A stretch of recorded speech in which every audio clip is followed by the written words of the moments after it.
Morning students.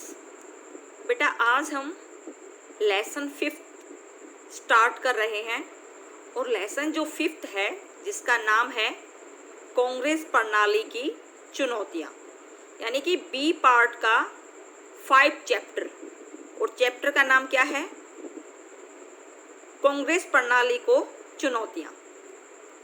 इसकी जो first unit है बेटा वो किससे संबंधित है? हमारे भारत के प्रथम प्रधानमंत्री पंडित जवाहरलाल नेहरू के पश्चात जो राजनीतिक उत्तराधिकारी हुए हैं उनके बारे में हम इस यूनिट को डिस्कस करेंगे कि भारत के प्रथम प्रधानमंत्री पंडित जवाहरलाल नेहरू की मृत्यु के बाद कौन व्यक्ति किस पद पर किस उत्तराधिकारी के रूप में सामने आया और उसके समक्ष क्या क्या चुनौतियां आई।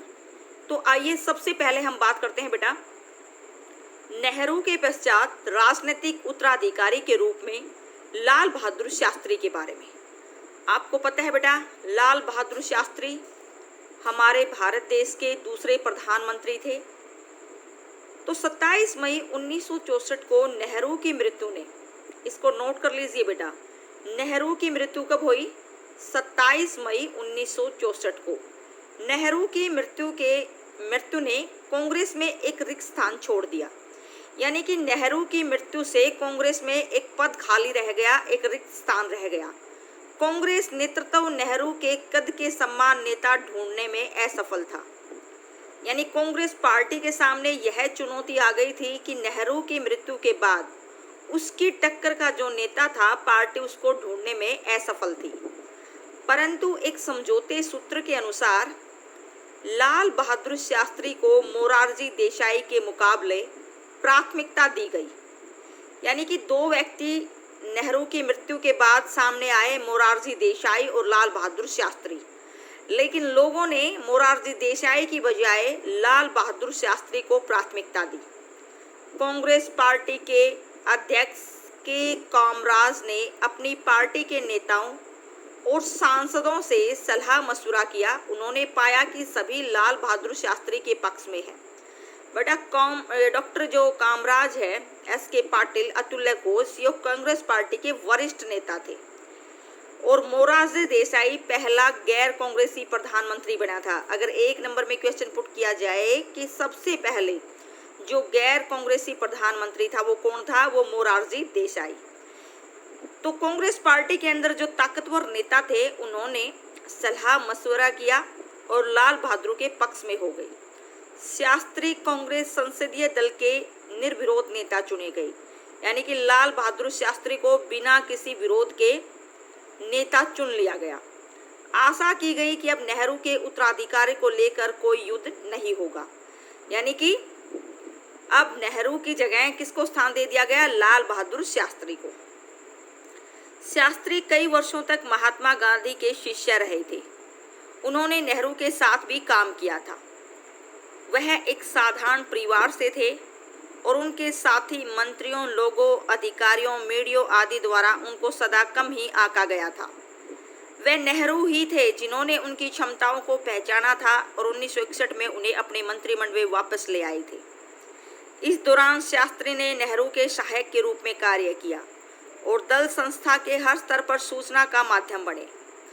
हजरत बल तीर्थ स्थल श्रीनगर से चुराए गए पवित्र मृत शरीर के संकट को सुलझाने और असम में भाषाई दंगों को कम करने में उसकी महत्वपूर्ण भूमिका रही।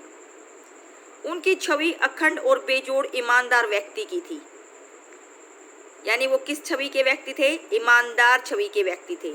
एक बार वो एक बड़ी रेल दुर्घटना की नैतिक जिम्मेवारी स्वीकार करते हुए रेल मंत्री के पद से त्यागपत्र दे चुके थे, यानी कि वो रेल मंत्री भी रह चुके हैं बेटा। लेकिन कोई रेल दुर्घटना हो गई, उसकी नैतिक जिम्मेवारी उसने स्वयं को ली और अपने मंत्री पद से क्या दे दिया? रिजाइन दे दिया। नेहरू की मृत्यु के पश्चात लाल बहादुर शास्त्री जन सहमति से नेहरू के उत्तराधिकारी बने, यानी कि लोगों की सहमति से उत्तराधिकारी बने।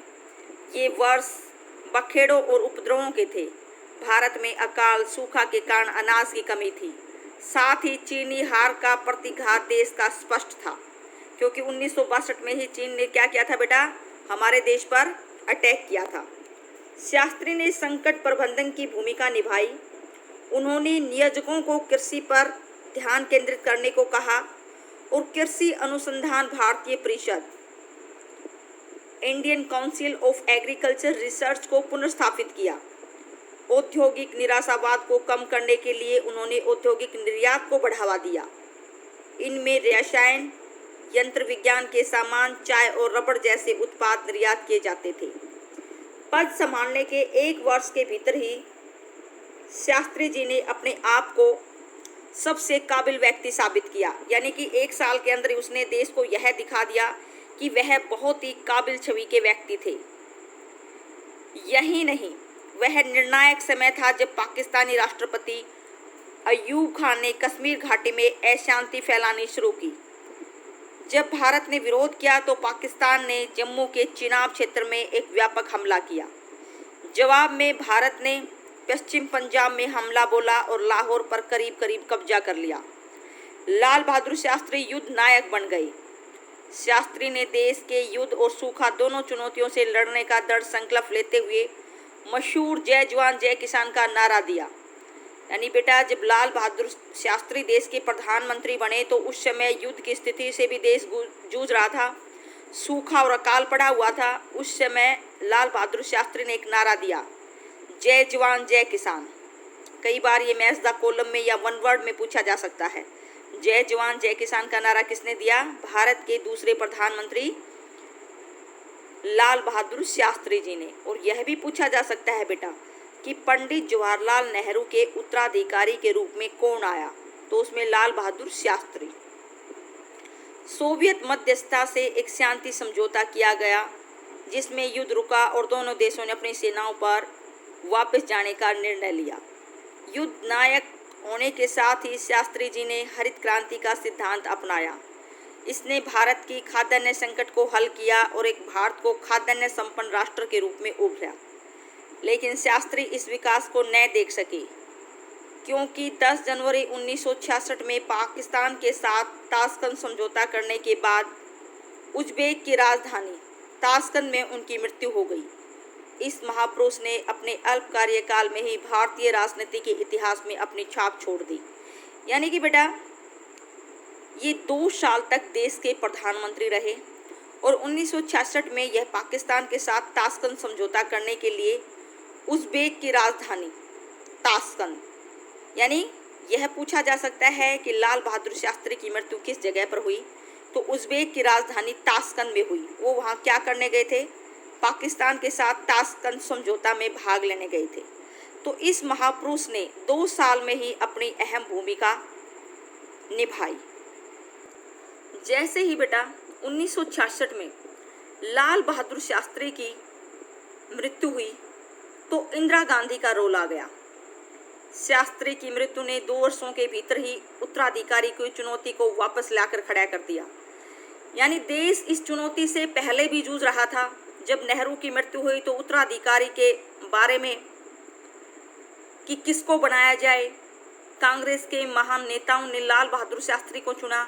अब लाल बहादुर शास्त्री की मृत्यु के बाद फिर एक बार उत्तराधिकारी की क्या आ गई? चुनौती आ गई। शास्त्री के बाद कांग्रेस ने इंदिरा गांधी को उत्तराधिकारी के रूप में चुना। यानी कि पंडित जवाहरलाल नेहरू की बेटी, वह युवा थी और देश के सबसे योग्य नेता नेहरू की पुत्री थी। कांग्रेस अध्यक्ष ने इंदिरा गांधी के नाम का प्रस्ताव रखा जिसकी करीब करीब सभी कांग्रेसी मुख्यमंत्रियों ने पुष्टि की।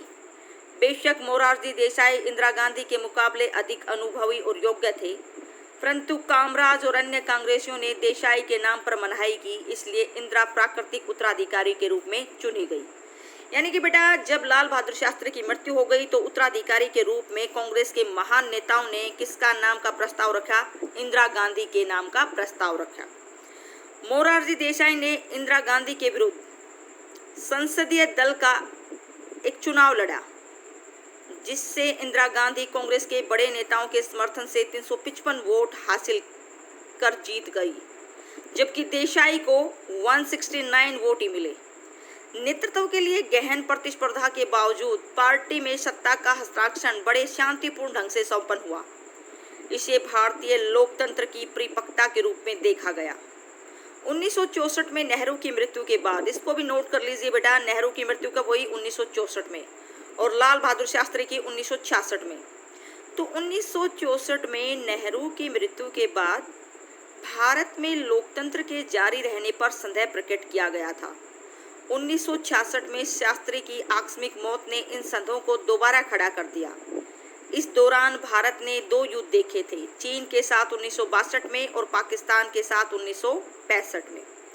इस प्रकार देश को एक प्रगतिशील नेता की आवश्यकता थी और कांग्रेस एक युवा और ऊर्जावान नेता लाई। कांग्रेस ने 1967 में संसदीय चुनाव जीते और इंदिरा पहली महिला नेता बनी जिसने, तो बेटा कांग्रेस ने 1967 में संसदीय चुनाव जीते और इंदिरा पहली महिला बनी जिसने लोकतंत्र का क्या किया? नेतृत्व किया। ये था बेटा, अब तक हमने क्या बताई आपको? नेहरू की मृत्यु के बाद लाल बहादुर शास्त्री को किस तरह उत्तराधिकारी बनाया गया, फिर 2 साल के कार्यकाल के बाद इंदिरा गांधी को किस तरह से कांग्रेस का मेन नेता मान लिया गया। फिर बात आई बेटा चौथा आम चुनाव, जनरल इलेक्शन की, जो 1967 में हुआ। चौथे आम चुनाव से पूरे देश 2 बड़े बदलावों का सामना कर चुका था। देश के 2 कुशल प्रधानमंत्रियों की जल्दी मृत्यु होने के कारण देश की स्थिति डामाडोल हो गई थी, क्योंकि नेहरू की मृत्यु हो चुकी थी। 2 साल के बाद लाल बहादुर शास्त्री की मृत्यु हो गई। साथ ही नई प्रधानमंत्री को पद संभालते हुए 1 वर्ष भी नहीं गुजरा था, इसलिए उन्हें प्रधानमंत्री पद के लिहाज से भी कम अनुभवी माना जा रहा था। उस समय देश गंभीर आर्थिक संकट से गुजर रहा था। असफल मानसून, व्यापक सूखा, खेती की उपज में कमी, गंभीर खाद्यान्न संकट के कारण देश में त्राही मची हुई थी। विदेशी मुद्रा भंडार कम हो गया था। औद्योगिक उत्पादन और निर्यात में कमी आ गई थी। सैन्य खर्चे में बहुत बढ़ोतरी हो गई थी। इस कारण उसे आर्थिक विकास और नियोजन के संसाधनों को भी सैन्य व्यय में लगाना पड़ रहा था। इससे देश की आर्थिक स्थिति बहुत ही विकट हो गई। इस कारण रुपए का अवमूल्यन हुआ, आवश्यक वस्तुओं की कीमतों में वृद्धि होने लगी, लोगों का असंतोष बढ़ने लगा, देश में हड़ताल और बंद की स्थिति रहने लगी। सरकार ने इसे कानून और व्यवस्था की समस्या माना, जिससे लोगों की नाराजगी ने उग्र रूप धारण कर लिया। साम्यवादी और समाजवादी पार्टी ने व्यापक समानता के लिए संघर्ष छेड़ दिया। साम्यवादियों के एक समूह द्वारा गठित भारतीय कम्युनिस्ट पार्टी ने शस्त्र क्रांति का नेतृत्व किया। इस दौरान गंभीर हिंदू मुस्लिम दंगे भी हुए। बेटा हम यहाँ पर बात कर रहे हैं 1967 के चुनाव की। 1967 का जो चुनाव है वो भारत के लिए एक बड़ी भूकंप की संज्ञा दी गई है, क्योंकि इस चुनाव के समय देश की आर्थिक स्थिति डामाडोल हो चुकी थी। देश के 2 महान प्रधानमंत्रियों की बहुत ही कम समय में मृत्यु हो गई थी। पूरा देश असफल मानसून से गुजर रहा था, व्यापक सूखा से गुजर रहा था, खेती की उपज में कमी आ गई थी, खाद्यान्न संकट के कारण देश में त्राही हो गई थी, और जो विदेशी मुद्रा का भंडार था वो भी क्या हो गया था? कम हो गया था। यानी कि बेटा देश की आर्थिक स्थिति भी पूरी तरह से डामाडोल हो गई। उसके बाद बेटा फिर स्टार्ट हुआ गैर कांग्रेसवाद। देश की स्थिति ने दलगत राजनीति को भी प्रभावित किया। विपक्षी दल जनता के विरोध का नेतृत्व प्रदान कर रहे थे। कांग्रेस की विरोधी पार्टी है महसूस करने लगी कि उसके वोट बढ़ जाने के कारण ही कांग्रेस सत्ता के आसन पर विराजमान है। इसलिए आपसी विचारधाराओं और कार्यक्रमों में पर्याप्त अंतर होने के बावजूद भी उन्होंने कई राज्यों में एकजुट होकर कांग्रेस विरोधी मोर्चा बनाया और कुछ राज्यों में सीट संबंधी तालमेल किया।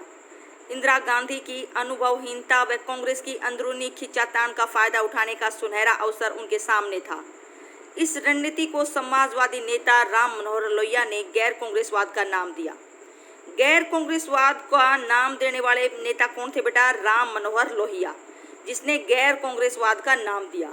गैर कांग्रेसवाद के पक्ष में तर्क देते हुए उन्होंने कांग्रेस शासन को गरीबों के हितों के खिलाफ और अलोकतांत्रिक करार दिया। क्या बताया उन्होंने कांग्रेस सरकार को? कि ये गरीबों के हितों के खिलाफ है और ये किसी भी हालत में लोकतांत्रिक सरकार नहीं है। और गरीब के हक में लोकतंत्र को वापस लाने के लिए गैर कांग्रेसी दलों का एकजुट होना आवश्यक बताया। यानी कि बेटा उस समय देश की 1967 के चुनाव में देश की स्थिति डामाडोल हो गई थी पूरी तरह से, और कांग्रेस पार्टी में भी खींचातान हो गई थी। जो राम मनोहर लोहिया थे, उन्होंने गैर कांग्रेसवाद का नारा दिया और उन्होंने बताया कि कांग्रेस गरीब के हितों के लिए नहीं है, यह लोकतांत्रिक पार्टी भी नहीं है। उन्होंने दूसरी पार्टियों को समझाया कि लोकतंत्र को वापस लाने के लिए गैर कांग्रेसी दलों का एकजुट होना जरूरी है। यह बात किसने रखी बेटा? राम मनोहर लोहिया, जिसने गैर कांग्रेसवाद का नारा दिया था। फिर बात आई बेटा किस चीज़ की? गैर कांग्रेसवाद और चुनाव का जनादेश 1967 की। इसके बारे में बेटा हम अगली जो हमारी वीडियो आएगी उसके बारे में बताएंगे।